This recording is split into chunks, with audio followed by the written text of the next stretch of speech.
And because I have a box of spare movements, I had one.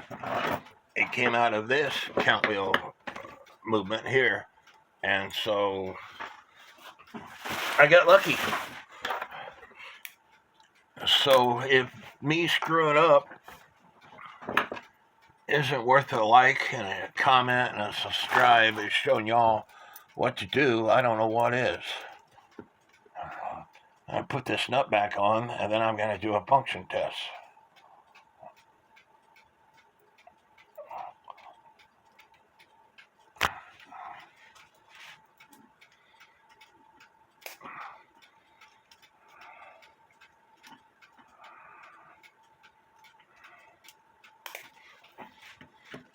Taking my hair tie off, which is on there pretty tight because I didn't want the thing moving around on me.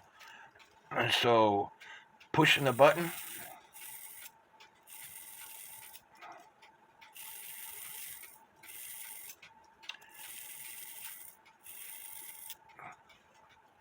for some reason it works, but it's skipping, and I think it has to do with the spring. It's not very tight. The spring that makes the bird go back in is also what brings this lever out, which in turn, this lever is attached to this lever, which is attached to that lever that goes into that cam.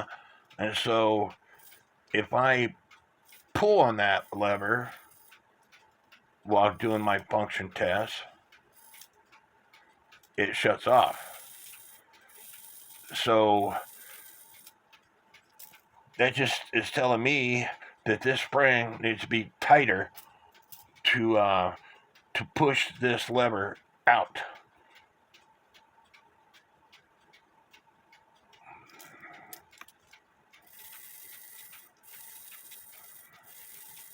Because when I do my function tests, I put a lot of pressure on them. It could also mean that I'm one notch off on putting that wheel in.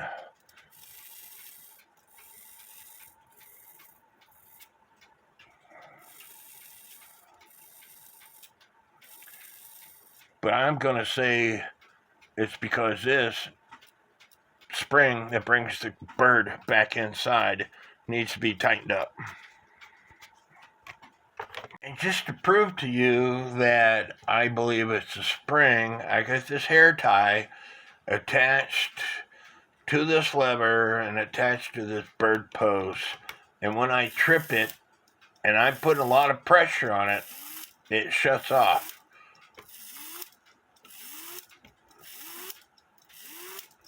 So again, if your clock is not shutting off and you think that you put the third wheel with warning pin in the right spot and everything else is in the right spot, make the spring that pushes this bird back inside tighter.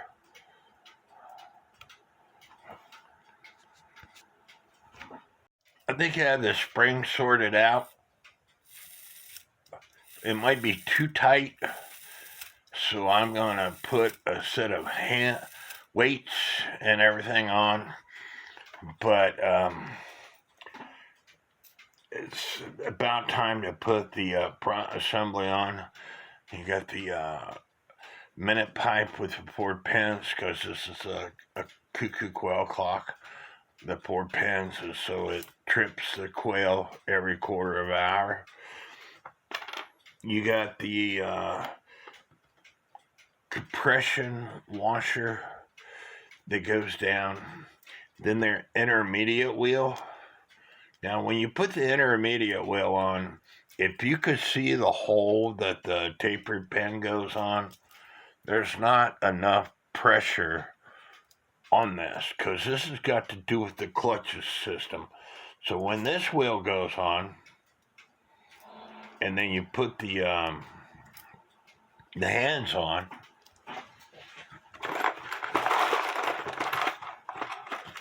I don't know if I have a set of hands. when you put the hands on and you rotate them, if they drop, that means your clutch assembly isn't tight enough. This being the clutch assembly.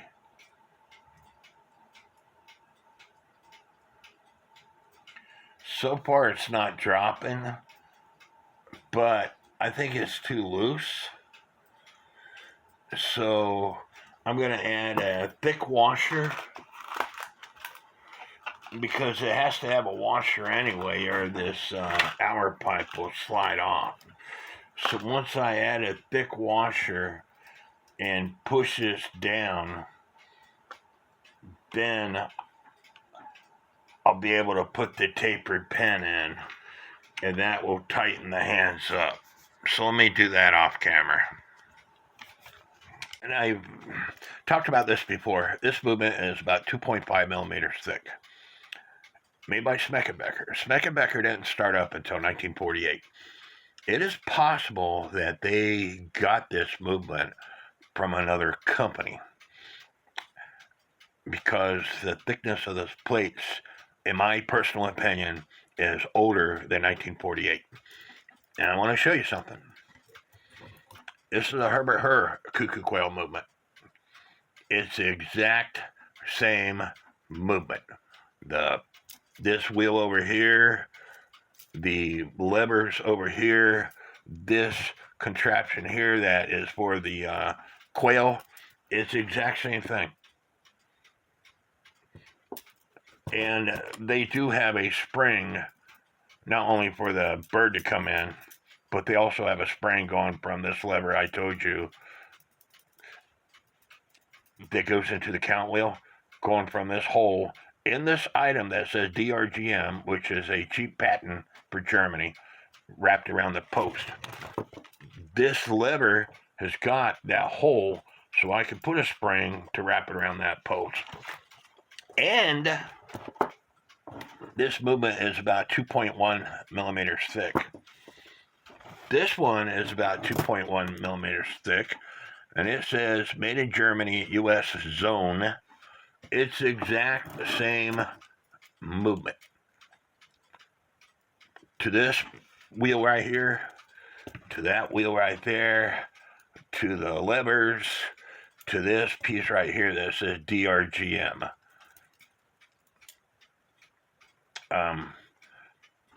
And you could tell it's a cast plate movement because of the file marks. You see the file marks? After they got it out of the cast mold, there'd be imperfections and everything on it. So they would use a file to file all those imperfections off. Exact same system. I'm going to have to look up U.S. zone. I think that might have been after 1945. I'm going to have to look that up. Per a quick Google search, items exported from Germany were marked with U.S. zone marked from 1945 to 1949. This was a period of after World War II when Germany was occupied by Allied France. Again, Schmeckenbecher started in 1948. You would think that this movement would be marked U.S. zone, but it's not. And the plates on this is thicker than the plate on these two items here. Now, this is a Herbert Hur movement, and this movement here, because it says U.S. zone, was made between 1945 and 1949. I've got a Herbert Hur movement that was made in the 50s. It's a cuckoo quail movement. The plates on that movement is about 1.5 millimeters thick.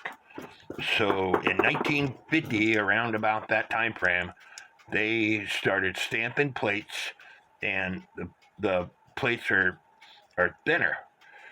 See, you can see here, this is about 2.24, 2.25, something like that. And that was the one that was marked U.S. zone. This one is 2.25, 2.5. So 2 movements made after World War II. This movement, because it's thicker, unless I measured it wrong, it's about the same thickness. Again, I don't believe that this is from 1948 or 19. It's not 1950. It's when Schmeckenbecher first started out. I think they got a movement that was already made, and probably got it from Herbert Hur. And this one right here is probably from Herbert Hur.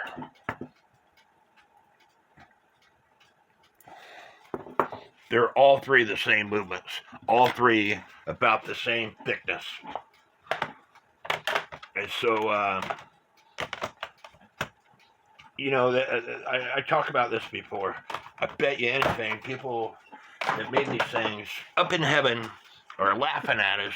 You know, maybe we should have put our names on the movements. Maybe we should have put a date on the movements, because I would give anything to figure out who made these particular movements, or any movement. I know Schmeckenbecher did not make any movement, all right? If you look at any of their clocks, any of their cuckoo clocks, it says regula on it, except for cuckoo quail clock. And this says Schmeckenbecher, when they first started, and again, I guess it depends on where they got their stuff from. A lot of their stuff says E. Schmeckenbecher on it. A lot of their stuff says email Schmeckenbecher on it. But again, if this thing was made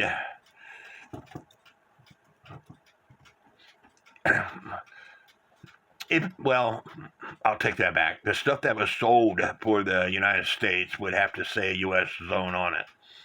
But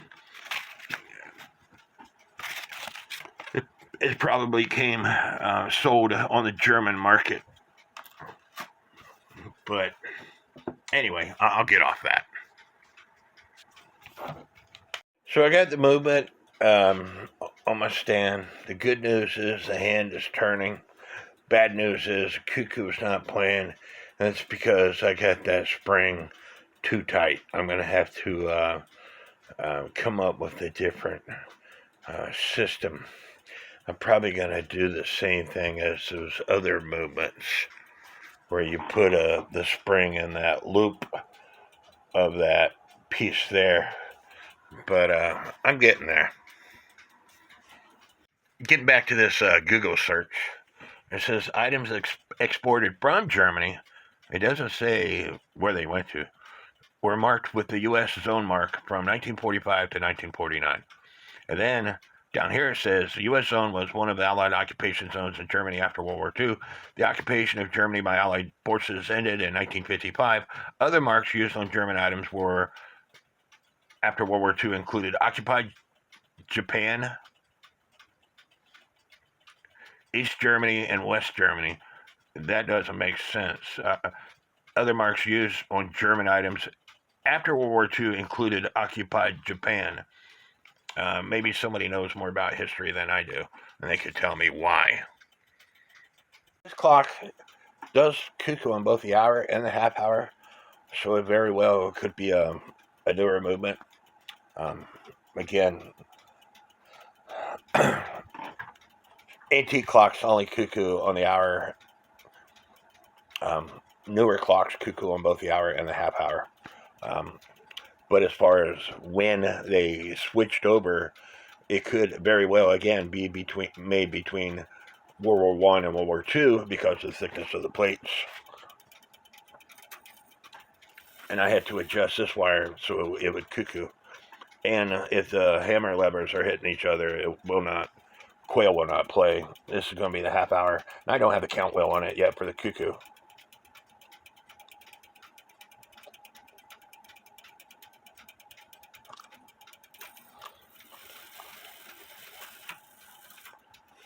But we're getting there. And I have the pendulum on, and I'm going to leave it running all night long to make sure the weights drop evenly. And you can hear it's in beat. And you will notice that the foot, or what I call the foot, it's got separation, and it's both sides of the wire of the foot is horizontally with the floor. All sides, meaning from rear of the foot to the front, and both wires they're all evenly with the floor. If you have them at an angle, it's going to mess up your clock, the way it ticks. And again, the way I put a clock in beat, I put my finger next to the pendulum leader wire, and you can see it's bouncing off my finger, and I can stop this thing. When I let go, it's going to continue ticking away. That way I know it's in beat. If it's not ticking away, the reason why you spread that foot, if the wire is touching the left side of the foot, you would bend the crutch, and this is the crutch, this part that's coming out of the movement, all the way down to the foot. You would put your fingers at the top and the bottom, and using your thumb, bend that wire in the middle, which will cause the foot to go to the left. Now, if it's touching the right side of the foot, you would take your left hand, doing the same thing, and that will cause the foot to go to the right side. And you do that in small increments until you can get it to do this. And once you got it doing that, you can hang this pendulum on, and the clock should tick forever. Unless this very top part is called a V wire, and this what it hangs on is called a U wire. If the post is loose, that will cause the clock to mess up too. But if the V wire or the U wire has got worn spots in it, you might not ever get it to do what I just did. Or if you get it to do that where it's rocking back and forth and you add a pendulum to it, if it stops within a minute, more than likely the V wire or the U wire's got worn spots. If your pendulum is nice and secure, in other words, this part right here and the pendulum bob itself has to be tight. If there's any looseness whatsoever, that vibration will cause your clock to stop. But if the pendulum is tight, if the pendulum leader wire is straight, and this, what I'm touching, is called the pendulum leader wire. That pendulum leader wire connects to the V wire. The V wire connects to the U wire. You might have to change the V or U wire. Under a microscope, you will see that they could have worn spots in them. So change them out. They're 50 cents a piece on Time Savers. I started this clock in October of 2002. And I got 3 videos, and my last video was in December of October 2022. And my last video was from December of 2023. So it's about dang time I got back to it and finished it up. The case needs cleaned up. So that's what I'm going to do now. Is with some Howard beading wax and a paintbrush, along with the topper. This is all original stuff. The bellows, I don't remember whether I repaired them or I think I know I repaired some. I could tell my work. Here's the quail, and I can tell my work. The trapezoid bellows on all 3 items, except for the quail. But again, trapezoid bellows or for older clocks. But anyway, I'm going to take some Howard beading wax and clean up the case. The movement is still ticking away. I put it over there, and the weights are dropping evenly so far. You want to use Howard beading wax or New Life furniture mask or Old English oil or whatever, it's totally up to you. And I typically don't take the trim off, but in this case the nails were already up, so I'm going to go ahead and take it off and clean it up. Purpose behind the paintbrush is so you can get into all the nooks and crannies that would be normally harder to reach. And you want to use a wet paintbrush to put the stuff on, and then a dry paintbrush to take it off. And you want to, the clock is, 80, let's say 1948. I don't believe it is, but let's say it is. Look, original nighttime set-off levers. You see that? Original nighttime set-off levers. They're not just used for shipping clocks. They're used to make the clock go quiet at night, so people who have trouble sleeping don't have to listen to them. The reason why, in my opinion, went to the modern day nighttime set-off levers, because these wires come up missing all the time, and I'm sure people complained about it. But as I was saying, you put the stuff on with one paintbrush, and you wipe it off, and then you take another paintbrush and you dry it off. That way, I don't know whether it's Howard beading wax or New Life furniture mask, but one clock I was doing, and I never did wipe it off, and after a couple of weeks, it looked like crap. Some people say Old English oil causes mildew.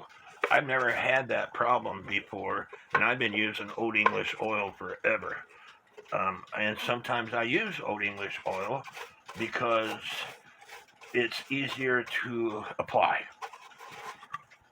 But you would do the inside of the case also. You see the difference? It needs a drink. So do every piece that you can, even the inside of those chain holes, to clean it up, give it a drink, moisten the wood. It'll last so much longer that way. And a lot of people don't clean the inside of the case. And believe it or not, there's cobwebs, there's spiders, there's dirt daubers, there's rat's nests, there's all kinds of stuff that happens on the inside of the case. So you want to make sure that you clean up the inside of the case also. Anyway, I'm going to continue on, and I'll get back to you. I want to point out something. My bedroom is blue. This clock has been in my bedroom ever since I got it. There's white paint spray on this case. It's easily come off with a fingernail, but somebody painted their house without protecting this clock. And, I'm guilty of it. When you got as many clocks in your house as I do, you don't always cover them up like you should. But luckily, it's coming off with my fingernail, or I'd have to get out some steel wool to wipe it off.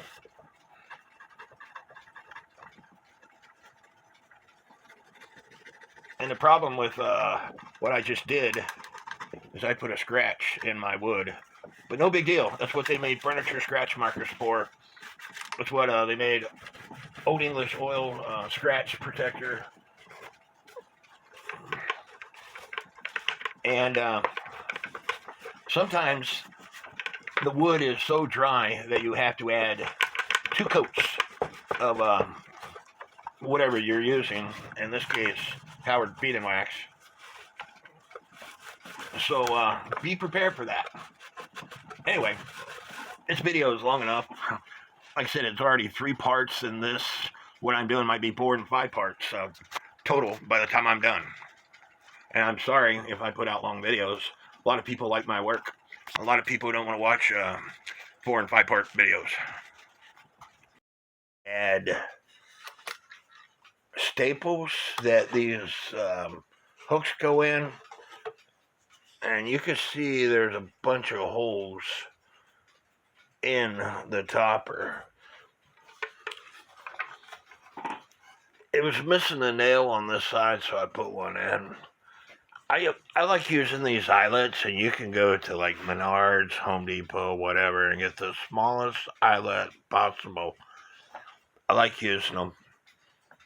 It just it makes the topper more secure to me, because you don't want this thing falling off and busting into several pieces. But we're getting there. Your cleaning up the wood, don't forget the pendulum, because it needs a drink also. Got up to look, and the weights weren't dropping evenly. The time weight was down. The quail weight and the cuckoo weight were in the same spot. And you have to understand that the cuckoo weight will not drop if the quail is not working. And I turned the hands, and I was hearing a noise, and I realized I forgot to oil the movement. And after I oiled the movement, things were working well. And now the weights are dropping evenly.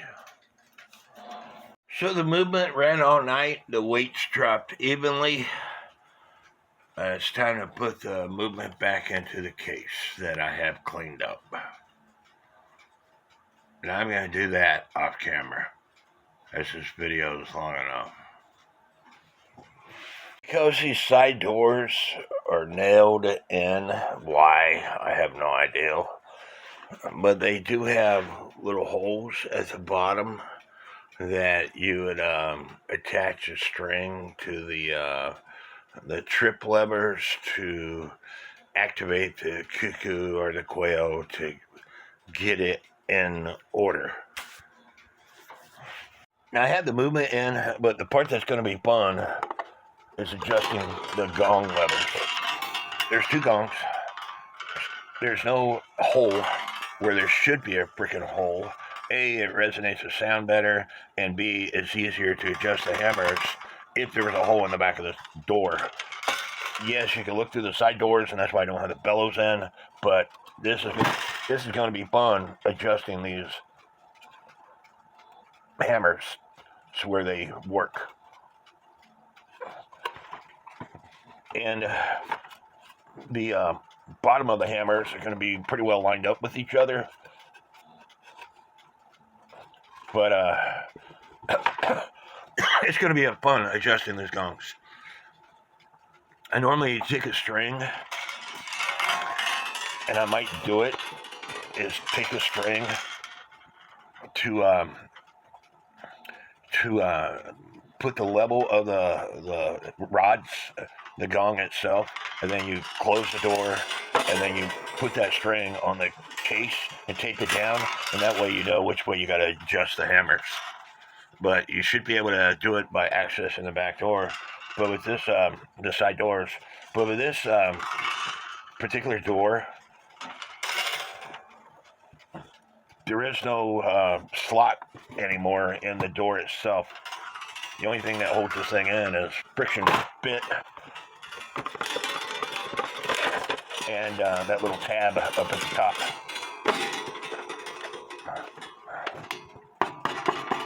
It's not coming off. But anyway, wish me luck. This is the way I normally do it. I got this blue tape that I got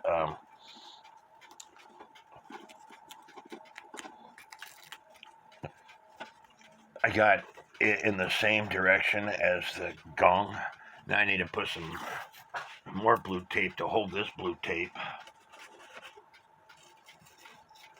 The wood has been polished, so I'm having trouble with the tape sticking. I think I'm going to have to go with masking tape. Anyway, the tape is probably not going to stay, but it gives me an idea of where the hammers need to be. And as you can see, the quail is lined up, but this one needs to come down some. So sometimes you do everything right, but yet things go wrong. Function test worked just great with the movement out of the case. Put the movement back in, put the bellows in, and now it doesn't want to cuckoo properly unless I pull on the weight, and the quail side is not even working. So I got to take this movement back out and figure out what's going on. Here's a really good teacher. Cheryl Adair with Adair's Repairs is working on a Schmeckenbecher Hofbräuhaus clock. If you haven't watched and subscribed to her videos, you don't know what you're missing out on. She's a lot better teacher than I am. She's more patient. She works on the clocks faster than I do. This Schmeckenbecher cuckoo quail clock, I already got 3 videos out. I originally started this thing in October 2022. My third video was in December 2023 when I had to order parts for the time side main gear because it was shot. So I ordered one off of Time Savers. And now it's February 2025, over a year later, that I'm getting back to it. And that's because I have a lot of clocks of my own that I work on, and if I get frustrated at something, I'll set it to the side, and when I feel like working on it again, I get back to it. Cheryl Adair got this clock back in October, and she's already working on it. I wish I could say the same thing about the clocks that I have. There's a clock right there that I got off of Marketplace. It's a very nice one-day cuckoo clock.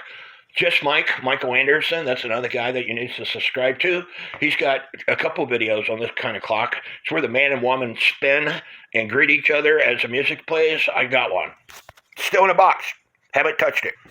Another clock that I ordered off GW. Still in a box. I opened it up to make sure there was no damage because the box itself had a little bit of damage, but other than that, I haven't touched it. I've got way too many clocks to tell you the truth. And I'm an extremely helpful and busy person. I just got through working on a friend of mine's clock, a squirrel clock that plays music. I worked on it at his house. It quit working. The music was messing up. He tried to work on it. He got frustrated. I told him to send it to me. I worked on it for a few days, and I got it up and running for him. So, and I video chat with people all the time. So, me working on my own clocks, it takes a lot out on me. I've got a clock over here on the stand that's a farmer's daughter's cuckoo clock that somebody wants to buy it off of me once I get motivated enough to finish it. I'm living alone, having as many clocks in my house. I said this before. Part of hoarding is a sign of depression, and I'm a clock hoarder.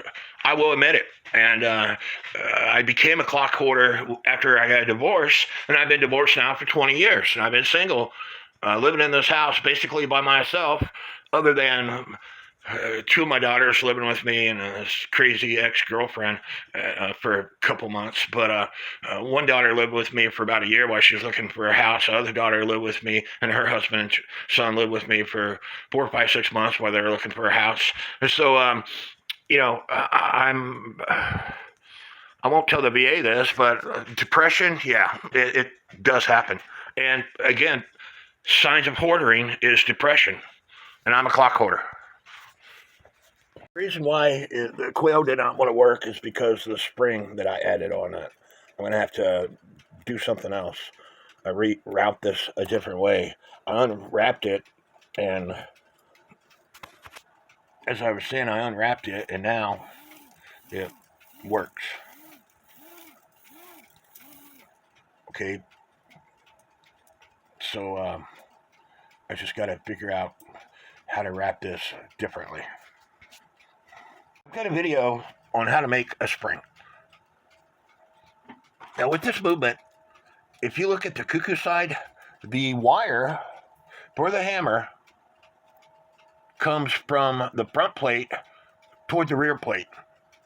And it has spring action, single spring action. But for the quail side, the wire came from the rear plate toward the front plate, and it had that vibration going on, and I didn't like it. So I made a spring that I hooked to the hammer wire and to the post. And now it has better action. And now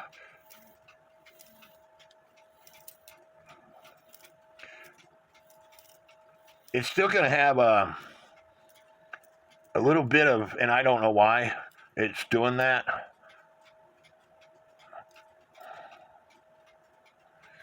But anyway, the clock is working now, so now I can put the movement back in the case and try it again. Okay, I got the movement back in, and I'm going to have to order some heavier weights the 420 gram weights are not working on this clock. I'm going to pull the chain and turn the hand. I got the quail bellow in. And it sounds great. It's working great. Now I need to put the cuckoo bellows in. I don't know what size weights that this thing normally took. It came with 420 gram weights. That might be the reason why they sold it, because it didn't work. But I'm going to have to order some heavier weights. Now, the way this movement works, the gong and then this short lever is the high note lever, and the longer lever is the low note lever. The bellows are both over here, so it doesn't really matter as far as the wires are concerned. I don't think it matters as far as where the longer lever goes. I don't think it matters, but typically the longer lever is the high note lever, and the bellow is on the right side of the clock. But in this case, the longer lever, both bellows go right here. So the middle one is the high note lever, and then the lower one is the low note lever. And because it's the 8-point star wheel that looks just like an 8-point star wheel that's on a regular 25 or regular 34 on the outside of the movement, so as far as the levers, as far as setting up the movement and everything, I don't think the wires really matter, because, again, the bellows are both over here. Typically, these older clocks take heavier weights, around 500, 550 gram weights or so. I've got a 580 gram weight on the quail, and I found a 700 gram weight on the cuckoo, and so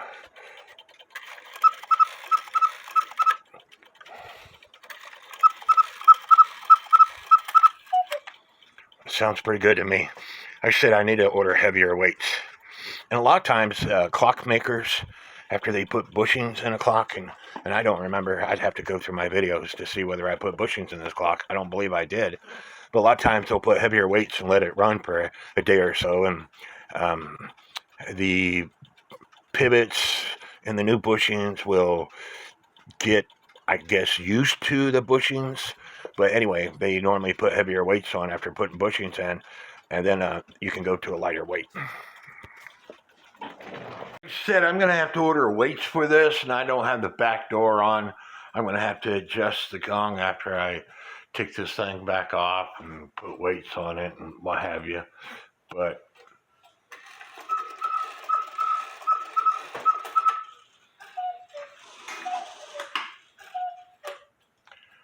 anyway, I hope y'all liked this video, and if you did, give me a thumbs up, leave some comments. I'm going to post part 1 through 3 in part 4 of this video, and probably part 5, if there's a part 5, which I believe there probably will be.